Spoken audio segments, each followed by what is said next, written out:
Practice Staff area and how you can edit staff members' permissions, reset passwords, and also remove old staff members. So to get there, we go to Management Practice Staff. In this area, you can search in this search box here for staff members. Otherwise, you can just scroll through your list to find the staff member.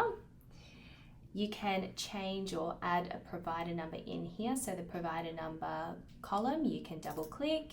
You can edit what's already here or add in a provider number if there hasn't been one added, and then hit save. You can change the color of the provider in the schedule. So you can select from any of these here. You can edit permissions from here. So find the staff member and click edit on their row. You can tick or untick areas where you would like that staff member to have access to. You'll never be able to allow merging patient files. This is something that's managed by us. You can choose to deactivate the user on certain days. So if they don't work, you can turn them off on Wednesdays altogether, or you can restrict their time login. So this is in 24-hour time. So if they start at 9 a.m. on a Thursday, you might want to give them access from 8:30 in the morning, and if they finish at, let's say, 1 o'clock in the afternoon, you can just give them access between those hours.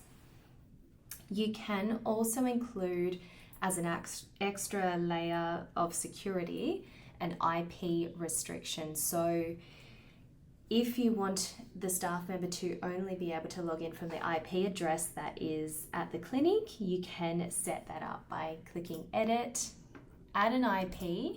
This will automatically pick up your IP address of the location that you're at the moment.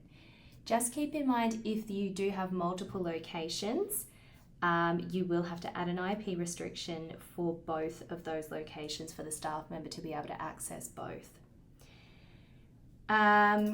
Dismissing staff members. If a staff member no longer works for you anymore, you can hit dismiss. Click on the green tick to dismiss them on this day, and then they will get the line through their name. Then the next step is to click active, and that will make their account suspended. If you're reinstating a staff member because they're coming back from leave or something, you can make them active. This will reset their password. You can copy to the clipboard. And then you just need to click on this column again, click the date, and then hit the cross, and that will reinstate that staff member. If you want to add new staff members, the request always needs to come in writing to our support email address, and we can add that for you. The last thing in here is the user control column here. So if you need to unlock a user's account or reset a password, you can do that as well from here. If the account is locked because they've entered their password incorrectly, it will come up saying unlock. All you need to do is press unlock and say yes, and that will reset their user and give you a one-time password. You can copy to the clipboard and then you can paste that to the staff member. If the account's not locked, you will notice this access drop down.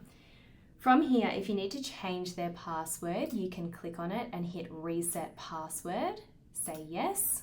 So that is just if they've forgotten their password and their account's not locked, you can do it that way. And then lastly, this column here, two-step verification, this is not clickable. It's just to show you whether they have two-factor identification process in place. This one is indicating that the email verification is enabled for that particular user. In here, you can click access. If the staff member has forgotten their two-factor identification questions, they don't know their password, they're at a bit of a standstill and they can't get into their account, you can always deactivate two-step verification, say yes, and it will reset the user's password. If you have any questions, please reach out to our support team.